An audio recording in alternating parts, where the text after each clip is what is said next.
दुईपद अभिभाषण आम रखा आज जो नुआ बजेट आसी ए बजेट रे आम मानक यथेष्ट सम्मान यथेष्ट स्थान आमको दि जाइए आम सशक्त आम आर्थिक आम सामाजिक मानदंड बढ़ाइबारे मु अनुरोध करुच्ची सम्माननीय श्रीमती निर्मला सीतारमण जी को दुईपद अभिभाषण दे आम ओडिशार माँ मान को आहरी आगक नापी निर्देशन दिंतु।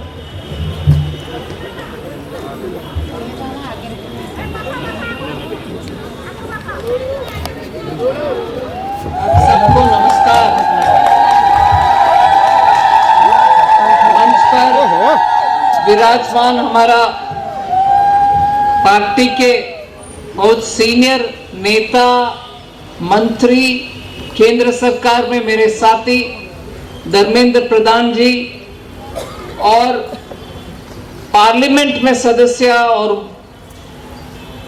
भुवनेश्वर के म्युनिसिपल कमिश्नर रहे जो हमारे अपराजिता सारंगी जी और मंच पर विराजमान भारतीय जनता पार्टी के अन्य सभी वरिष्ठ नेतागण,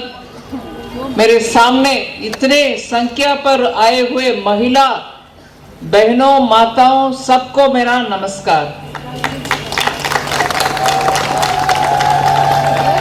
ये प्लान्ड आज मेरा कार्यक्रम के शेड्यूल में इस कार्यक्रम का कोई कुछ प्लानिंग नहीं था, मगर भारतीय जनता पार्टी उड़ीसा का मैं धन्यवाद कहना चाहती हूँ। बहुत ही कम समय में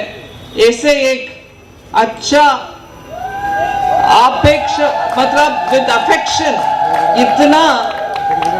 शानदार एक शाम भुवनेश्वर में आपके साथ मैं बीत पा रही हूँ, उसके लिए आप सबको धन्यवाद। और इतने संख्या पर महिला आए हैं वही मेरा बहुत ही संतोषजनक विषय मैं मानती हूँ। इसलिए बजट के विषय पर आज भुवनेश्वर में आई हूँ। पूरे मंत्रिमंडल में पूरे मंत्रालय में मेरे साथ जितने भी सचिवगण हैं वो भी मेरे साथ आए थे और इधर भुवनेश्वर और उड़ीसा में जितने भी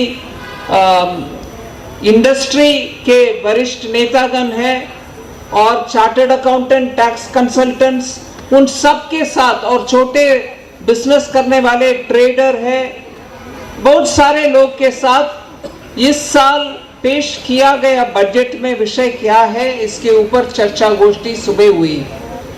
उसके बाद मीडिया के साथ थोड़ा बातचीत हुई, उड़ीसा के लिए कितना इस बजट में प्रावधान है इसके ऊपर थोड़ा कम चर्चा भी हुई। फिर तुरंत उसके बाद आईआईटी भुवनेश्वर में स्टूडेंट्स के साथ भी चर्चा गोष्ठी हुई, क्योंकि आज स्टूडेंट्स ही भारत के भविष्य के लिए बहुत सारे इनोवेशन के द्वारा काम कर रहे हैं, इसीलिए उनके साथ भी समय मैंने बीता। मगर जब इधर आए और 2-3 मिनट बजट के विषय आपके साथ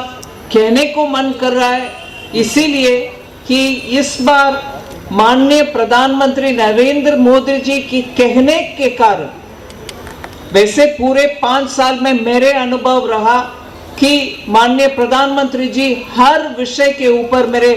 पूरे टीम के साथ बैठ करके चर्चा गोष्ठी करते हैं, उसमें उनके सुझाव देते हैं, फिर उसके ऊपर भी कैसे उसका पैकेजिंग करना, बजट जनता को सामान्य जनता को समझ में आए ऐसे कैसे करना, इन सभी विषयों में उनका गाइडेंस रहे।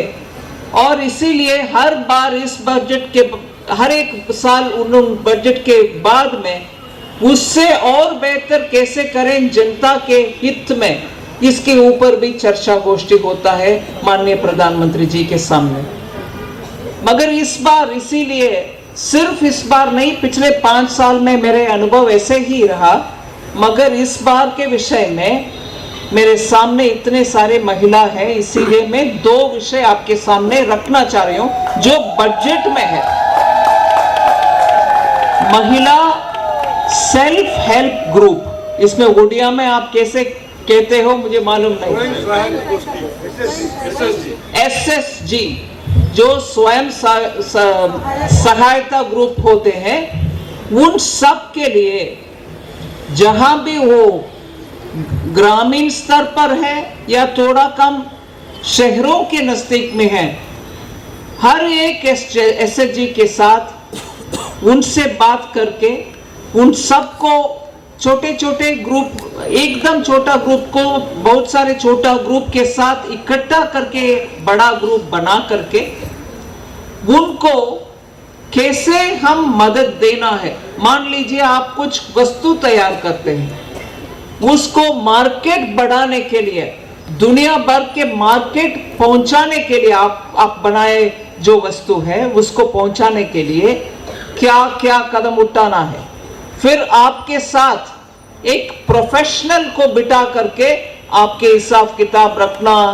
और आपके मार्केट बढ़ाना, या आपको और अच्छे मटेरियल जो आपको चाहिए बनाने के लिए मटेरियल ले आना, और आपके साथ जहां आप बैठकर काम करते हो उन व्यवस्था को बदलना,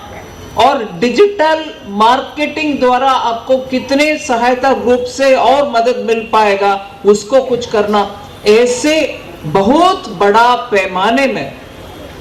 एसएसजी के लिए पहला मैंने 4 विषय रखा, तो पहला विषय यही था बजट में, महिला एसएसजी को सशक्तिकरण और बढ़ाना कैसे, और उनको पैसा और सहायता देना कैसे, उनके जो भी चीज है उसको मार्केट, ग्लोबल मार्केट, मतलब इस देश का मार्केट सिर्फ नहीं विदेश का मार्केट में भी कैसे उनका माल भेजें। इससे एक अच्छा सा महिला के लिए ही कार्यक्रम, बड़ा सा कार्यक्रम माननीय प्रधानमंत्री जी का कहने पर इस बजट में आया है, उससे सीधा आप सबको बेनिफिट मिलेगा। वो एक विषय। दूसरा, महिला के लिए आजादी के अमृत महोत्सव के संदर्भ में 2 साल के लिए आप जो भी पैसा डालना चाहते हैं बचत के लिए, आपको मार्केट में जो भी इंटरेस्ट मिलता है 5% होता, कई बार 4% होता, कई बार 6% होता, उथल पुथल होते रहते, मगर आपके महिला सम्मान बचत पत्र में 7.5% पक्का आपको इंटरेस्ट मिलेगा। 2 साल के लिए ही आप रखिए बजट, और इस बीच में अगर उसको कुछ निकालने की आवश्यकता हो फिर भी उससे 40%, 100 रुपया आपने बचत किया, फिर 40 रुपया उससे बीच में अगर चाहिए तो भी निकाल सकते हैं। ये नहीं है कि आपने डाल दिया 2 साल तक उसमें हाथ नहीं लगा सकते। ऐसे एक महिला के लिए अच्छा सा एक बचत पत्र ले आए, उसका इंटरेस्ट भी मार्केट से ज्यादा इंटरेस्ट है। सो ये महिला के लिए। और मैं तो श्री जगत प्रभु जगन्नाथ के क्षेत्र में हूं, इसलिए उनको नमन करती हूं, मगर वो जगन्नाथ के नाम पर, प्रभु श्री जगन्नाथ के नाम पर इतनी कला, इतनी ब्यूटीफुल पट्टचित्र हो, या उनके नाम पर पत्थर में बनाया हुआ शिल्प कला हो, या बुनकर हो, संबलपुरी कटक की साड़ियां कितना खूबसूरत साड़ी, इन सब के लिए एक प्रधानमंत्री विकास स्कीम एक आ रही है, उसके द्वारा हर एक ऐसे हाथ से बनाया चीज जो बनने वाले हैं, या कुछ उसके हाथ में कुछ टूल्स रखकर काम करने वाले, इन सब के लिए अच्छा विश्वकर्मा के नाम पर एक अच्छा सा स्कीम आ रही है, जिससे उड़ीसा में जितने भी कारोबार, ऐसे कारोबार करने वाले हो, पट्टचित्र हो, पत्थर में काम करने वाले हो, लकड़ी के काम करने वाले हो, या ये पाम ट्रीज के पत्ते में पेंटिंग करते हैं, ऐसे काम करने वाले सबको उस प्रधानमंत्री विकास, मतलब विश्वकर्मा योजना जो ले आ रहे हैं, उसके तहत सीधा आपको बेनिफिट मिलेगा। इसीलिए मैंने सोचा बाकी इतने सारे विषय हैं युवाओं के लिए, कौशल विकास के लिए बहुत सारे प्रावधान किए हैं। इन सब के ऊपर मैं मानती हूँ उड़ीसा के लिए डायरेक्ट सीधा इससे असर पड़ने वाले ये दो कार्यक्रम और बड़ा कार्यक्रम है, उसको मैं इधर आपके सामने जिक्र करना चाहती। और इससे भी बहुत सारे विषय हैं जो पार्टी के रूप द्वारा आपको सूचना मिलेगी, मगर बजट के ऊपर इतना ही मैं आज के लिए कह रही हूँ, बाकी सब बाद में बात करेंगे। मगर इस शाम को मैं भूल नहीं सकती हूँ, इतने सुंदर सा शाम आप सब आए और इतना अच्छा सा स्वागत किए, मैं बहुत ही आभारी हूँ। धन्यवाद। निज घर को क्लीन किंबा हाइजीन रखिबा पई किणंतु हाइजीन प्रो। हाइजीन रखिबारे highest trusted brand. For business inquiry, contact 7873 456 786.